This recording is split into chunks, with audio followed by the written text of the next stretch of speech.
Éternel notre Dieu, nous te disons merci Seigneur pour ce matin. Nous te disons merci encore de ce que tu renouvelles ta grâce en nous, Père. Seigneur, nous venons encore au-devant de toi pour nous laisser tout simplement transformer par ta parole. Nous prions Seigneur que ta parole encore, Seigneur, nous inonde, que tu puisses encore Seigneur nous remplir de toi, nous remplir de ta parole, celle qui nous transforme Seigneur, ta parole qui renouvelle notre intelligence et nous conduit à te ressembler davantage. Béni sois-tu, Seigneur, pour ce bien que tu nous fais en ce matin et nous prions tout simplement que tu continues, Seigneur, à te manifester au milieu de nous. Au nom de Jésus, j'ai ainsi prié. Amen. Bonjour à tous. Pour ceux qui ne me connaissent pas, je suis la sœur Tésia Sita, présidente de la jeunesse de Rabat. C'est en tout cas un grand plaisir, un privilège de servir le Seigneur et je dirais une grande responsabilité de parler de sa part. Et je prie que le Seigneur nous fasse du bien au travers de ce moment de partage, de méditation. Pour commencer, je vais tout simplement nous demander qui a une idée de là où il était à la même date, à la même heure. On va dire le 9 septembre de l'année passée. Quelqu'un a une idée? Ah, ok. D'accord. C'est tout simplement pour nous dire que chaque jour est différent. En tout cas, chaque jour est particulier et chaque jour est une occasion de renouveler notre consécration, notre communion avec Dieu. Et c'est important en tout cas de voir en chaque jour la possibilité, on va dire l'occasion de comprendre la volonté de Dieu pour nous à ce moment-là. Parce que notre Dieu renouvelle ses bontés tous les matins en nous. Et nous allons aujourd'hui nous entretenir sur le thème le retour véritable au Créateur. Le retour véritable au Créateur et déjà pour introduire, je dirais que dans notre existence, il nous arrive, en tout cas au moins une fois dans la vie, de nous poser certaines questions. Et il nous arrive de fois aussi, pour ceux qui aiment bien faire des recherches pour essayer de comprendre certaines choses, pour essayer de comprendre la raison de certaines choses. Et malheureusement, il nous arrive de ne pas trouver de réponse. En tout cas, dans la plupart des cas, on ne trouve pas de réponse par rapport à ce qu'on souhaiterait recevoir. Et c'est des questions du genre qui suis-je? Quelle est la raison de mon existence? D'où je viens? Où je vais? Quel est le but de ma vie? Est-ce qu'il y a une vie après la mort? Et si la Bible disait vrai, par exemple, que dois-je faire pour avoir la vie éternelle? Et aussi, suis-je sûr de servir Dieu de la bonne manière? C'est à peu près ces mêmes questions que se posait un homme dans la Bible. Nous allons lire ensemble dans Jean 3. Jean 3, le verset 1 au verset 15, que je vais lire. Mais il y avait parmi les pharisiens un homme juif nommé Nicodème. Il vint de nuit auprès de Jésus et lui dit: Rabbi, nous savons que tu es un docteur venu de la part de Dieu, car personne ne peut faire ces miracles que tu fais si Dieu n'est avec lui. Jésus lui dit: en vérité, je te le dis, si un homme ne naît de nouveau, il ne peut voir le royaume de Dieu. Nicodème lui dit: comment un homme peut-il naître quand il est vieux? Peut-il une seconde fois entrer dans le sein de sa mère et naître? Jésus lui dit: en vérité, je te le dis, si un homme ne naît d'eau et d'esprit, il ne peut entrer dans le royaume de Dieu. Ce qui est né de la chair est chair, et ce qui est né de l'esprit est esprit. Ne t'étonne pas que je t'ai dit, il faut que vous naissiez de nouveau. Le vent souffle où il veut, et tu en entends le bruit, mais tu ne sais pas d'où il vient ni où il va. Il en est ainsi de quiconque est né de l'Esprit. » Nicodème reprit la parole. « Comment cela peut-il se faire ?» Jésus lui dit, « tu es le docteur d'Israël et tu ne sais pas cela. En vérité, je te le dis, nous disons ce que nous savons et nous rendons témoignage de ce que nous avons vu. Et vous ne recevez pas notre témoignage. Si vous ne croyez pas quand je vous ai parlé des choses terrestres, comment croirez-vous quand je vous parlerai des choses célestes ? Personne n'est monté au ciel si ce n'est celui qui est descendu du ciel, le Fils de l'homme qui est dans le ciel. Et comme Moïse éleva le serpent dans le désert, il faut de même que le Fils de l'homme soit élevé, afin que quiconque croit en lui ait la vie éternelle. » Amen. Nous avons certainement entendu parler de ce passage, nous avons suivi peut-être beaucoup de prédications sur ce passage, et ça nous parle de la nouvelle création, on va dire la nouvelle naissance.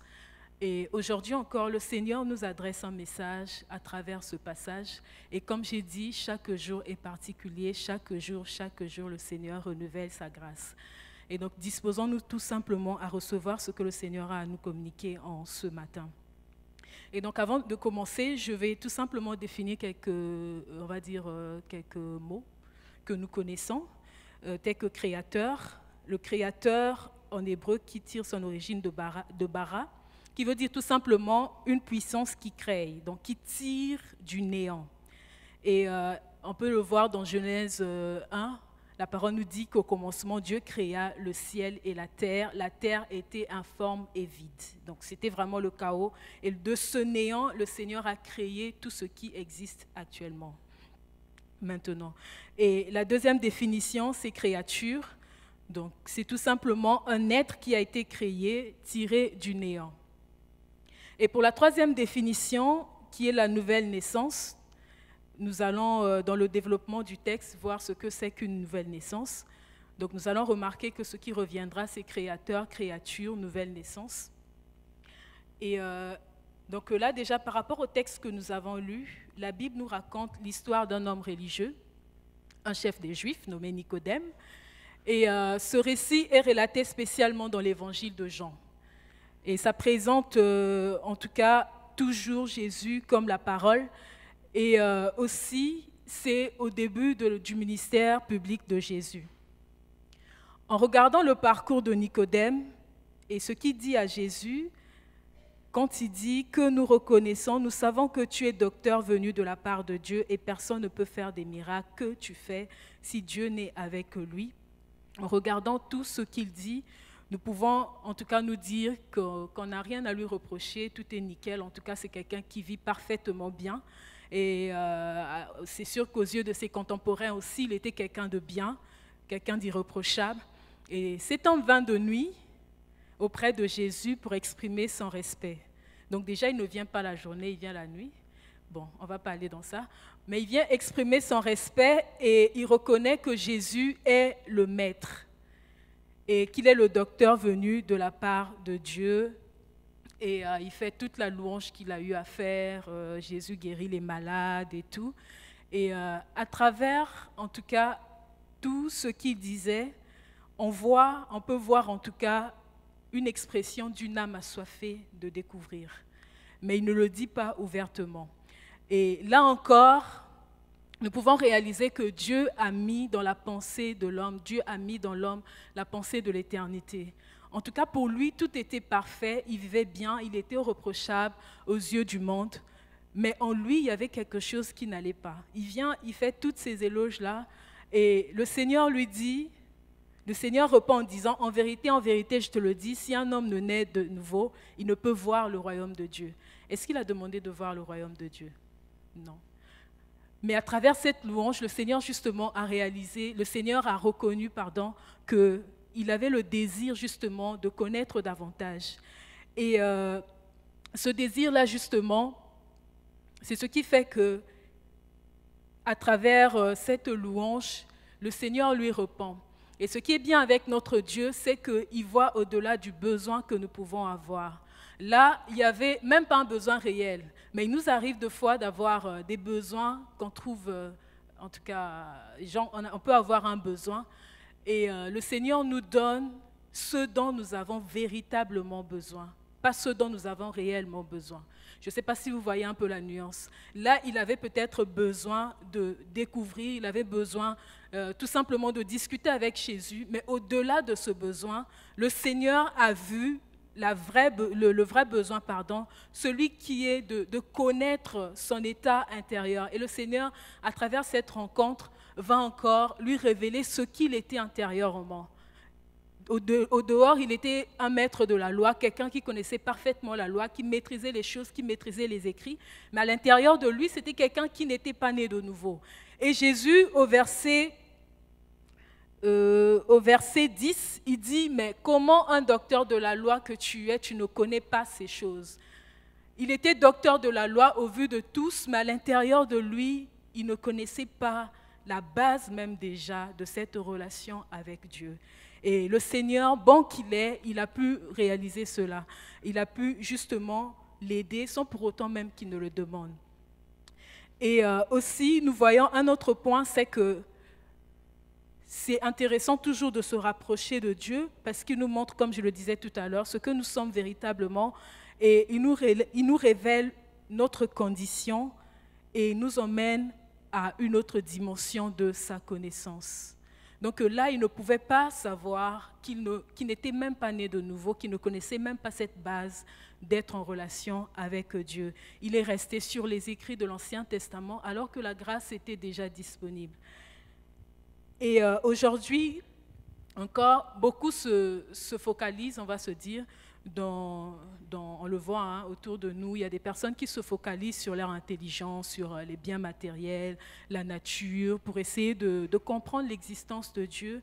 En tout cas, il y a beaucoup de concepts aujourd'hui, le PNL, le programme neurolinguistique, il y a le yoga, et beaucoup de concepts qui essaye d'emmener l'homme à comprendre l'existence de certaines choses ou encore de pouvoir travailler le bien-être, le bonheur, de pouvoir acquérir certaines valeurs.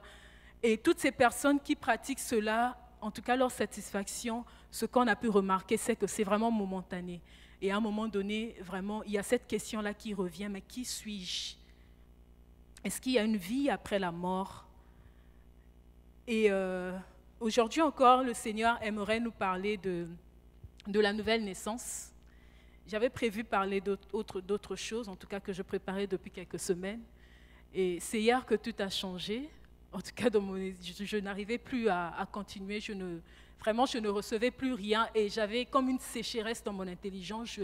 Je n'arrivais plus à avancer. Au point où j'ai même arrêté, j'étais en colère, je me suis dit, mais c'est demain, qu'est-ce que je vais aller dire et tout ça, mais vraiment, je n'arrive pas à structurer mes idées et tout. Et le Seigneur m'a mis à cœur justement, c'était les mêmes objectifs, mais ce n'était pas forcément focalisé sur la nouvelle naissance. Et le Seigneur m'a orienté tout simplement à parler de la nouvelle naissance. Et je pense que cette parole est là pour quelqu'un. Nous sommes là, peut-être que nous avons reçu le Seigneur. Et il y a peut-être quelqu'un parmi nous qui a l'habitude de venir à l'église, parce que tout simplement, ses parents l'ont conduit à venir à l'église, ou il s'est peut-être retrouvé à l'église de Rabat, parce que tout simplement, il était dans une autre ville, ou encore dans un autre pays. Il avait l'habitude d'aller à l'église évangélique avec ses parents. Et donc, arrivé au Maroc, on trouve une église évangélique à Rabat. Quoi de plus normal que d'aller à l'église? Et donc, il y a des personnes qui, parmi nous, viennent à l'église, on va dire, vont à l'église par habitude, et nous allons le voir dans ce que n'est pas la nouvelle naissance. Donc la nouvelle naissance n'est pas le fait de fréquenter une église. Ça, je pense que certains le savent déjà, ou sinon nous le savons. Donc ce n'est pas le fait de fréquenter une église parce qu'on est sorti d'une église baptiste, je dois chercher une église baptiste là où j'irai. En tout cas, la nouvelle naissance n'a rien à voir avec le fait de fréquenter une église. Et ce n'est pas le fait non plus d'être baptisé d'eau. Parce que sans repentance, ça serait vraiment un bon bain. On va entrer dans l'eau pécheur sec et puis on ressort pécheur mouillé. Bon, là encore, si c'est vraiment par immersion totale. Et la nouvelle naissance, ce n'est pas le fait d'épouser une doctrine et y croire fortement. Chez moi au pays, par exemple, il y a un mouvement religieux où, en tout cas pour eux, être sauvé, c'est tout simplement aller dans leur église. Une fois que tu arrives, ils te donnent des brochures où ils expliquent un peu comment fonctionne leur Messie, on va dire leur doctrine. Et une fois que tu adhères à cela, tu es sauvé. Et donc, il y a pas mal de courants, peut-être comme ça aussi qu'on connaît aujourd'hui, que les gens appellent nouvelle naissance. Et donc, ce n'est pas tout cela. Et donc, c'est quoi la nouvelle naissance? Cette naissance d'eau et d'esprit. Et comment cela peut-il arriver? Donc déjà, la nouvelle naissance signifie reconnaître que l'on est un pécheur.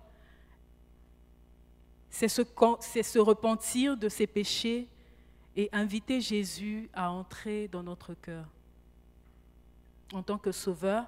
Et celui qui agit ainsi devient un enfant de Dieu. En parlant de naître d'eau et d'esprit dans le passage que nous avons lu, Jésus parlait sans doute du baptême d'eau de Jean-Baptiste et de son propre baptême du Saint-Esprit. Donc le baptême d'eau, c'est le baptême de Jean, qui est le baptême de repentance. Et Jean appelait les gens à laisser leur ancienne vie, se préparer à la venue de Jésus. Et le baptême de Jésus, ça nous apporte un renouveau de la personnalité. Le baptême de Jésus, le baptême du Saint-Esprit nous apporte une intelligence renouvelée. Le baptême de Saint-Esprit nous conduit dans la régénération. Le baptême du Saint-Esprit nous donne nous donne de manifester le caractère de Christ. Et naître de nouveau, c'est encore naître d'en haut. Donc quelqu'un disait que naître de nouveau, c'est passer d'une culture reçue à une culture choisie.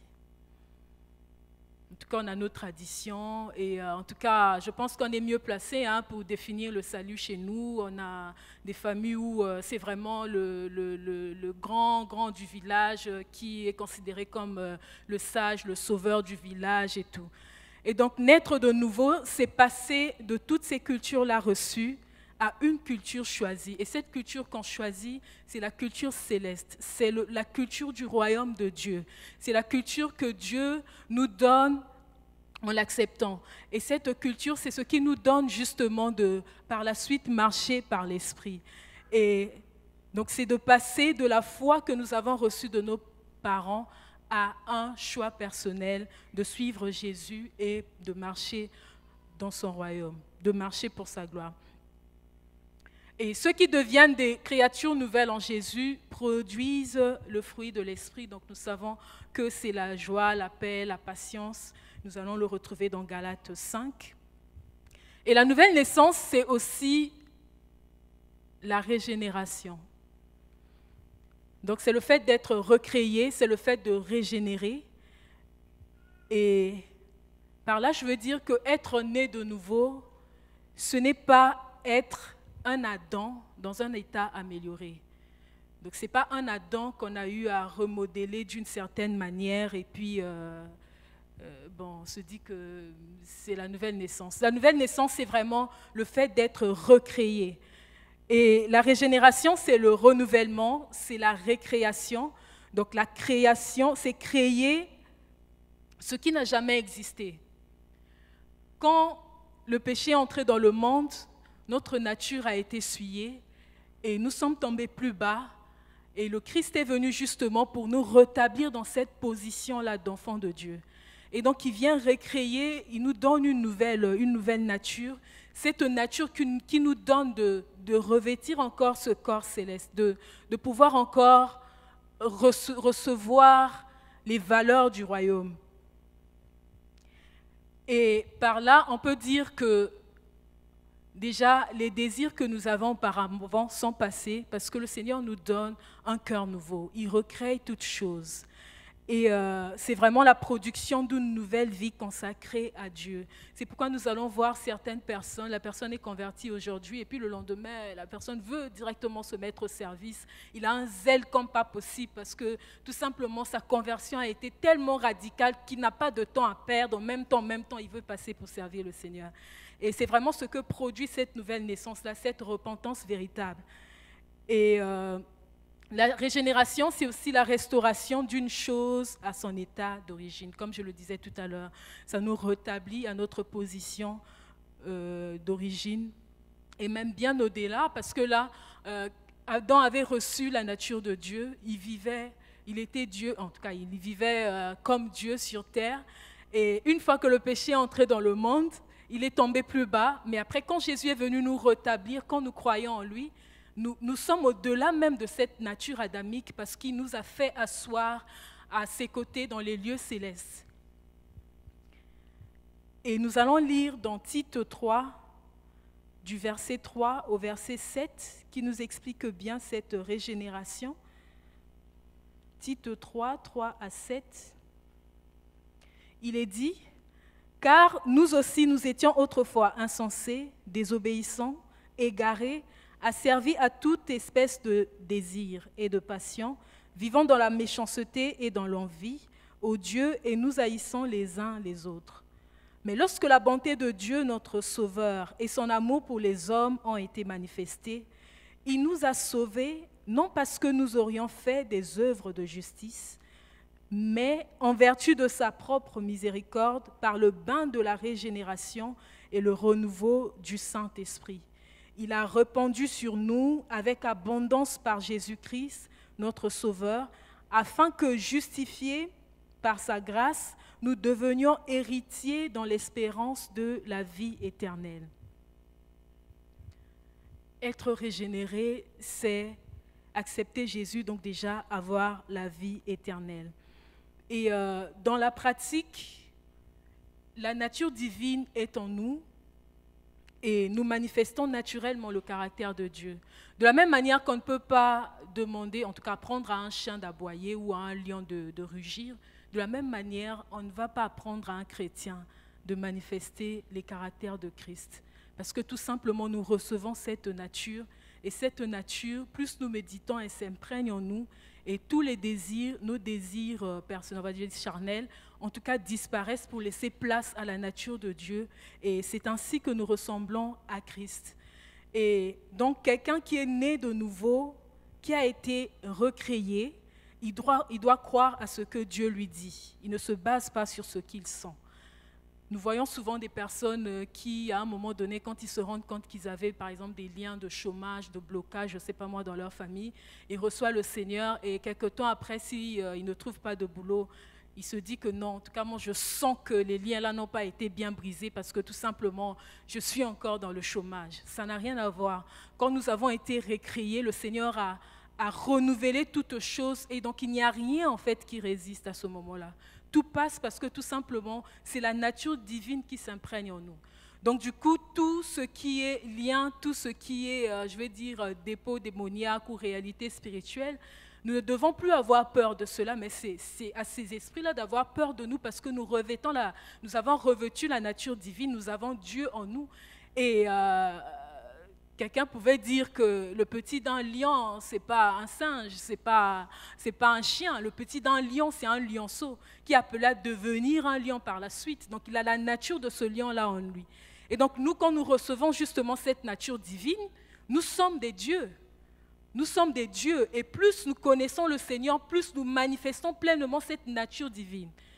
Et donc, du coup, le diable, justement, souvent, il veut nous garder dans l'ignorance en montrant justement, en nous faisant peur, en nous montrant toutes ces réalités-là qui, mais vraiment à la limite, paralysent, qui à la limite, vraiment nous empêchent même de faire des mouvements, mais ça nous paralyse à un niveau où on oublie même qu'on est chrétien, quoi. Alors que cette nature divine que nous avons reçue nous donne l'autorité, nous donne la puissance sur toutes choses. Nous dominons. Adam déjà avait reçu le mandat de dominer. Et tout à l'heure, j'ai dit que nous avons reçu plus que la nature adamique. Nous avons été rétablis au-delà de la nature adamique. Donc, ce qui veut dire que nous dominons même encore plus. Parce que tout simplement, nous ne dominons pas sur ce qui est seulement sur la terre. Comme le Seigneur a dit à Adam, domine sur les poissons, les eaux et autres. Nous dominons même sur les entités spirituelles. Nous dominons même sur ce qui est... nous dominons sur le monde entier, je vais dire, sur le monde, sur tout ce que Dieu a créé. Et dans le passage que nous avons lu, nous voyons la première illustration de Jésus à Nicodème, où il compare la nouvelle naissance au vent. Nous allons le lire. Pardon, j'ai quitté la page. Il compare la nouvelle naissance au vent en disant que, au verset 8, « Le vent souffle où il veut et tu en entends le bruit, mais tu ne sais pas d'où il vient ni où il va. Il en est ainsi de quiconque est né de l'Esprit. » Nous pouvons entendre le son que produit un vent et voir ses effets, mais nous ne pouvons dire d'où il vient, ni où il va. Et c'est la même chose qui se produit pour la nouvelle naissance. Nous ne savons comment le Seigneur le fait, mais une fois que c'est fait, nous voyons les effets. Et le vent est invisible, mais les effets sont visibles et sensibles. Et donc une personne qui est vraiment née de nouveau, il y a des fruits qui suivent, on le remarque par la suite. Et cette personne est appelée à grandir et l'Esprit de Dieu continue son action dans cette âme. Et la puissance régénératrice, justement, que l'œil de l'homme ne peut voir, engendre dans cet homme une vie nouvelle, créée à l'image de Dieu. Et donc, quelqu'un qui est né de nouveau ne dépend plus de circonstances. De la même manière que le vent, on ne peut le stopper, on ne peut le freiner, on ne peut l'arrêter. C'est la même chose avec une personne qui est née de nouveau. En tout cas, l'Esprit l'oriente comme il veut. Et en tout cas, ça me fait penser encore à hier. Pendant que je priais, je disais à Dieu, utilise-moi comme un instrument. Seigneur, fais de moi un instrument pour ta gloire. Seigneur, utilise ma bouche pour parler. Et quand j'ai reçu ce blocage, je me demandais qu'est-ce qui se passait. Mais après, c'est ce matin que j'ai réalisé, mais ce n'était que la réponse à la prière que j'ai eu à faire. Le Seigneur a voulu justement m'utiliser parce qu'il y a quelqu'un à qui il veut accorder le salut en ce matin. Et dans la deuxième illustration de Jésus à Nicodème, nous voyons que la nouvelle naissance, c'est le fait d'accepter. Il compare la nouvelle naissance au fait qu'il doit, je vais lire au verset 14. « Et quand Moïse éleva le serpent dans le désert, il faut de même que le Fils de l'homme soit élevé, afin que quiconque croit en lui ait la vie éternelle. » Nous pouvons le lire dans Nombre 21, 4 à 9. Les enfants d'Israël s'étaient rebellés contre Dieu et Dieu envoyait des serpents brûlants pour mordre et ils mouraient en même temps.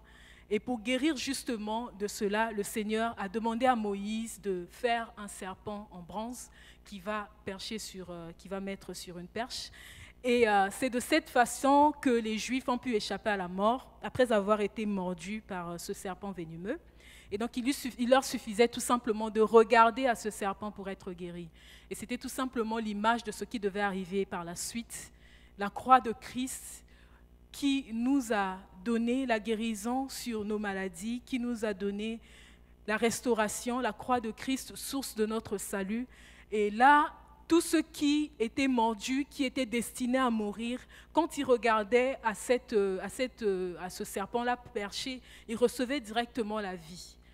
Et c'était l'ombre des choses à venir. Aujourd'hui, Christ est mort pour qu'à travers cette action, que nous puissions être sauvés, mais aussi que nous puissions être restaurés, que nous puissions recevoir la victoire dans nos combats, que nous puissions être restaurés et recevoir sa justice et sa paix.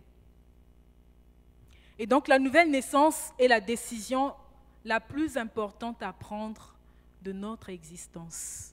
Nous pouvons le voir dans Galates 6, 15, qui dit que ce qui importe, c'est de naître de nouveau. Donc je vais le lire. Galates 6, 15, car ce qui compte, ce n'est ni la circoncision, ni l'incirconcision, mais c'est d'être une nouvelle créature. C'est d'être une nouvelle créature. Et le temps nous fait défaut, j'allais entrer dans... En tout cas, la circoncision, c'est ce qui aidait les enfants de Dieu, en tout cas les Juifs. c'est ce qui marquait leur appartenance aussi à Dieu, ce qui marquait leur appartenance, pardon, au peuple de Dieu. Et les Grecs, justement, une fois qu'ils étaient convertis, ils étaient appelés à se faire circoncire aussi de la chair. Et là, on dit que ce qui est important, ce n'est pas la circoncision ni l'incirconcision. Donc, ce n'est pas celui qui a reçu, qui fait partie du peuple juif ou du peuple grec ou encore de n'importe quel peuple, mais ce qui compte, c'est d'être une nouvelle créature. Donc, par là, nous pouvons voir que ce qui compte, ce n'est pas d'être ivoirien, ce n'est pas d'être malgache, ce n'est pas d'être camerounais, mais ce qui compte pour le Seigneur, c'est d'être une nouvelle créature, c'est d'être né de nouveau, c'est d'appartenir à Dieu, c'est d'appartenir et servir celui qui nous a créés. Et naître de nouveau, le dernier point, c'est que c'est accepter de changer la source d'influence et accepter que le Saint-Esprit nous influence et marcher selon l'Esprit. Par là, je veux dire tout simplement qu'avec la première naissance, en tout cas avec la nature d'Adam, on avait le pouvoir, on avait l'autorité, et cette influence allait de l'intérieur, en tout cas avant qu'il ne tombe. Ça allait de l'intérieur vers l'extérieur. C'est lui qui dominait, c'est lui qui influençait, c'est lui qui nommait, c'est lui qui, en tout cas, c'est lui qui dominait. Et quand il est tombé, vous l'avez peut-être remarqué, l'influence vient de l'extérieur en fait. C'est Dieu qui lui a dit qu'il était nu. Donc c'est de l'extérieur qu'il a reconnu qu'il était nu. Et aussi, hormis ça, aujourd'hui, on peut voir que c'est vraiment, en général, pour ceux qui ne sont pas en Christ, c'est ce qui vient de l'extérieur qui influence toutes ces personnes-là. C'est vraiment les médias, c'est tout ce qui tourne dans les images, c'est les actualités, c'est la peur qui est véhiculée dans le monde. Et c'est ce qui anime toutes ces personnes-là. Et ça fait que c'est vraiment difficile d'avoir la paix.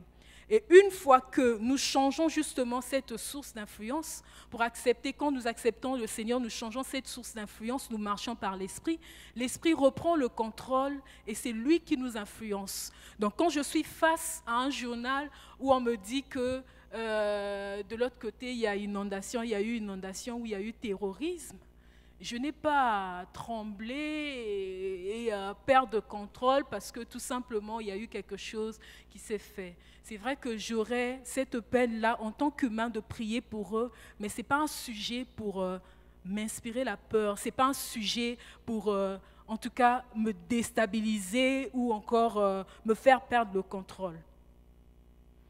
Et pour être à l'abri de toutes ces choses, et le diable sachant cela, justement, en tout cas, je pense que je n'ai rien à vous informer.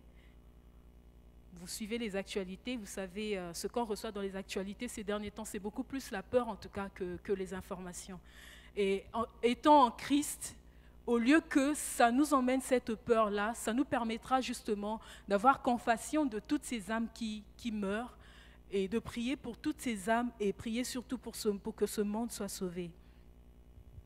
Et la nouvelle naissance, c'est aussi de laisser notre intelligence être renouvelée par la parole de Dieu. Dans Psaume 19, 8, la parole de Dieu nous dit que la loi de l'Éternel est parfaite et elle restaure l'âme. Donc quand nous sommes nés de nouveau, c'est important pour nous de demeurer dans la parole de Dieu parce que c'est en demeurant dans la parole de Dieu que notre âme est renouvelée. Et vu que c'est un processus, la restauration de l'âme, ce n'est pas quelque chose qu'on a automatiquement, c'est un processus. Et donc, il est important pour nous de demeurer dans la méditation, de demeurer dans la parole pour pouvoir être renouvelés, pour pouvoir avoir une intelligence renouvelée. Et je vais nous inviter à lire 2 Corinthiens 4, 16 à 18.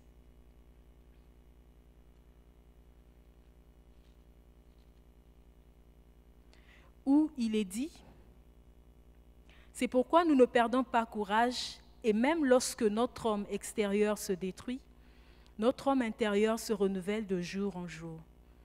Car un moment de légère affliction produit pour nous, au-delà de toute mesure, un poids éternel de gloire. Aussi, nous regardons non point aux choses visibles, mais à celles qui sont visibles. À celles qui sont invisibles. Donc, nous ne regardons pas aux choses visibles, mais à celles qui sont invisibles, car les choses visibles sont momentanées et les choses invisibles sont éternelles. Et c'est à cela que le Seigneur nous appelle, à rechercher les choses invisibles. Et hier, avant de dormir, en tout cas ma journée d'hier était compliquée, hein. Donc avant de dormir, je me demandais en fait pourquoi parler de la nouvelle naissance alors que je dirais 80% de l'Église peut-être est convertie. Pourquoi parler de la nouvelle naissance? C'est vrai que j'avais cette pensée comme quoi pour le Seigneur même une âme sauvée, en tout cas au ciel, c'est la grande fête. Mais je me demandais est-ce qu'il n'y aurait pas d'autres personnes qui auraient besoin de recevoir plus que cela? Et je me suis endormie. Et je faisais un rêve, c'était que je voyais un couple ami marié depuis peu de temps qui m'annonçait dans le rêve qu'ils venaient de se séparer. Et dans ce rêve, en tout cas, je voyais qu'ils avaient fait un grand mariage où le frère est même allé à s'endetter. Et en tout cas, il a donné toutes ses économies. Et dans le rêve, ce qui m'avait tiqué, c'était que la sœur, elle était un peu... Bon, mon foutiste, quoi. Genre, bon, il a beaucoup dépensé et puis on n'est plus ensemble. Bon, normal, il continue sa vie. Elle continue, pardon, sa vie. Et après, quand je me suis... Bon, à côté, il y avait une fille qui regrettait, en fait, qui enviait le fait d'être... en tout cas, qui enviait, qui voulait être à leur place et tout. Et en me réveillant, le premier réflexe que j'ai eu, c'était de me dire, Seigneur, pas ça quand même. Ils viennent de se marier, ça fait même pas 2 ans, et puis, bon, pas ça quand même. Et j'ai ressenti au même instant, fortement dans mon esprit, que ça n'avait rien à voir avec les personnes physiques que je connaissais, mais c'était plutôt que le Seigneur me montrait l'amour qu'il a pour son peuple, que le Seigneur me montrait jusqu'où il est allé pour son peuple, ce qu'il a eu à payer justement pour son peuple. Tout ce qu'il a porté comme misère, tout ce qu'il a porté comme honte, comme humiliation pour son peuple. Et aussi tout ce qu'il a payé, comme j'ai dit, pour notre rachat, tout ce que ça coûtait. Et l'attitude de la femme dans le rêve, c'était nous en fait. C'était nous qui connaissons que Christ a payé, en tout cas on sait, hein, ce n'est pas quelque chose de caché, nous savons que Christ a payé, Christ nous a rachetés, mais ça ne nous empêche pas de vivre comme nous voulons. Ça ne nous empêche pas de vivre comme nous le sentons. On est ensemble? Ok. Donc ça ne nous empêche pas de vivre comme nous le sentons. Et le Seigneur me montre encore que cette fille c'était vraiment notre attitude de foi. On sait que Christ a payé le grand prix. Mais qu'est-ce que nous en faisons? Qu'est-ce que nous en faisons? Pour certains, ils le savent, mais ils n'ont même pas donné leur vie au Seigneur. Pour certains, ils savent qu'après la mort, il y a soit la vie éternelle, soit la mort éternelle. Mais tout ce qui compte pour eux, c'est de vivre d'abord l'instant présent. Et beaucoup le savent aussi, qui ont accepté, mais sont là, ils attendent que les choses se fassent. Ils attendent que certains servent. Ils attendent que, en tout cas, que la prophétie s'accomplisse, ce que Dieu a dit. Et le Seigneur nous interpelle en ce matin, en tout cas pour ceux qui ne l'ont pas encore reçu, de revenir à lui. Le thème de ce jour est « Retour véritable au Créateur ». Il y a eu tout ce qu'il y a eu, et le Seigneur, le cœur du Seigneur pleure ce peuple qui s'est égaré, pleure ce peuple qui, malgré toutes les tentatives, résiste toujours, malgré toutes les tentatives, campe sur ses positions, considère encore ses passions, considère encore ses intérêts. Le Seigneur aimerait que vous puissiez retourner à lui et l'accepter pour recevoir cette vie éternelle. Aussi, pour ceux qui l'ont reçu, le Seigneur aimerait que le monde entier reçoive sa parole, que le monde entier reçoive l'Évangile, que le monde entier sache que le Seigneur est celui qui sauve. Aujourd'hui encore, il y a une mascarade qui se passe, c'est que sur WhatsApp, tout le monde a la possibilité d'envoyer des messages, en tout cas tout le monde. On va t'envoyer un long message où Jésus revient bientôt, et puis il ne suffit juste que de transférer, et puis on se dit que bon, je contribue à annoncer l'évangile et tout ça. Bon, moi, des fois, je me dis que c'est une mascarade parce que, bon, c'est des messages de fois qu'on fait suivre et puis les personnes ne lisent pas forcément. Mais est-ce qu'on prend le temps de parler aux personnes qui nous entourent? Est-ce qu'on prend le temps de parler de Christ aux personnes qui nous entourent? Et encore, il y a des messages de foi qui font rire, comme quoi un pasteur marchait dernièrement, m'envoyait un pasteur, ne néglige pas ceci, ça commence souvent comme ça, ne néglige pas ceci.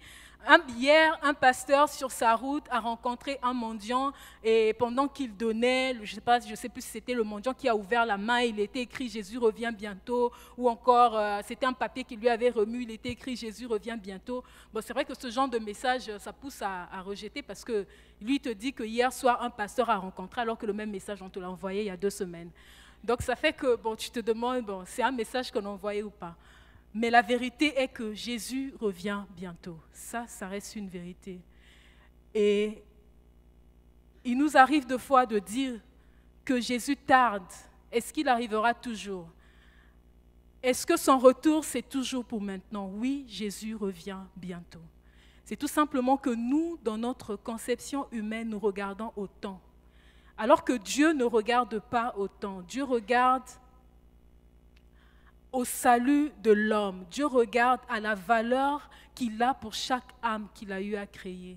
Dieu regarde à la valeur qu'il a pour chaque personne qu'il a eu à créer.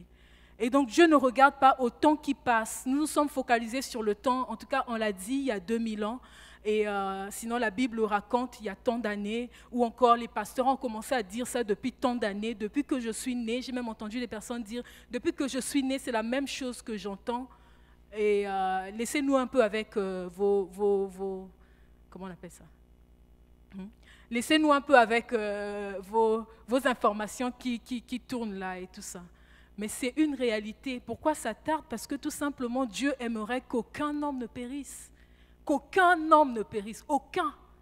Donc le souhait de Dieu serait même qu'avant que l'homme ne meure, que chaque homme le reçoive. Avant que tu ne meures, que tu le reçoives. Que tu le reçoives. Parce que la fin de la vie, ce n'est pas la mort. Nous, souvent, nous limitons la fin à la mort. Comme quoi, je fais ce que j'ai à faire quand je vais mourir et puis, bon, c'est bon, on va se voir au-delà. Oui, mais au-delà, ça ne s'arrête pas à la mort. Au-delà, il y a une vie qui continue. Et au-delà de cette vie, c'est même là la question, en fait. Au-delà de cette vie, il y a la vie éternelle, il y a la mort éternelle. Et où passeras-tu l'éternité? Où passeras-tu l'éternité?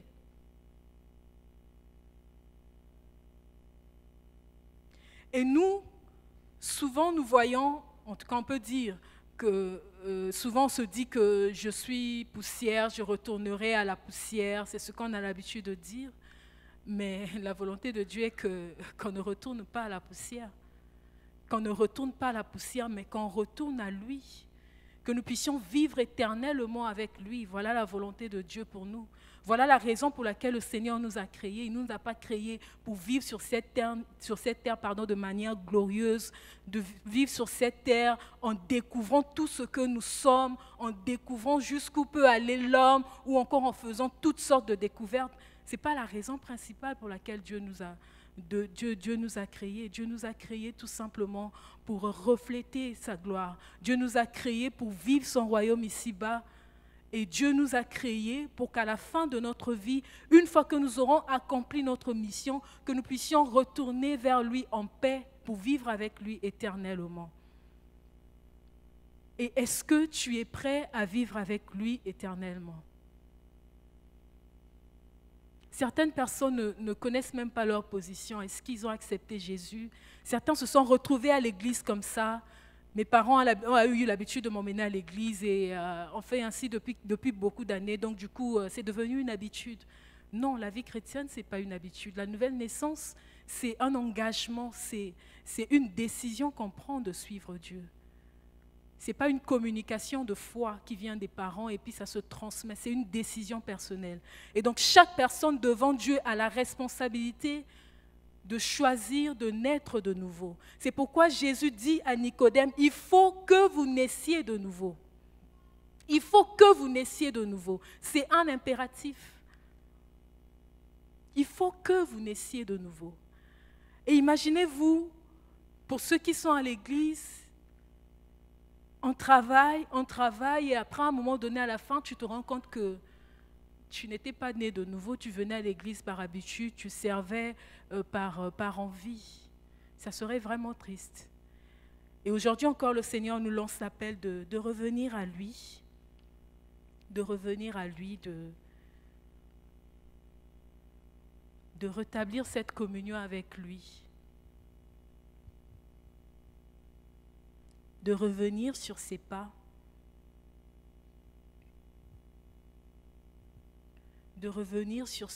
ses pas parce que Jésus revient bientôt. Ce n'est pas un slogan en fait. Ce n'est pas un slogan, c'est une alerte.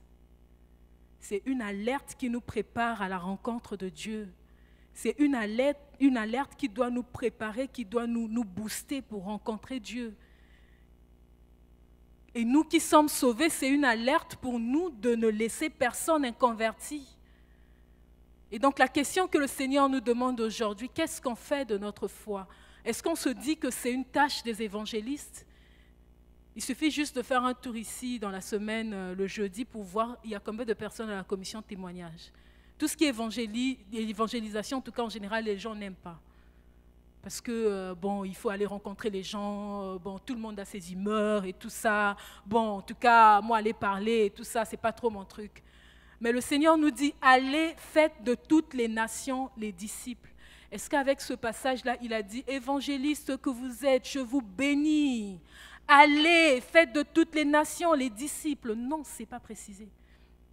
Ce n'est pas précisé. Tout celui qui croit en Dieu peut faire de toutes les nations les disciples. Nous avons reçu le mandat tous tel que nous sommes de faire des nations des disciples de Christ pour que nous tous nous rentrons dans la gloire de Dieu, pour que nous tous nous puissions recevoir cette vie éternelle et vivre pour toujours avec Dieu. Amen. Calvin, let's go.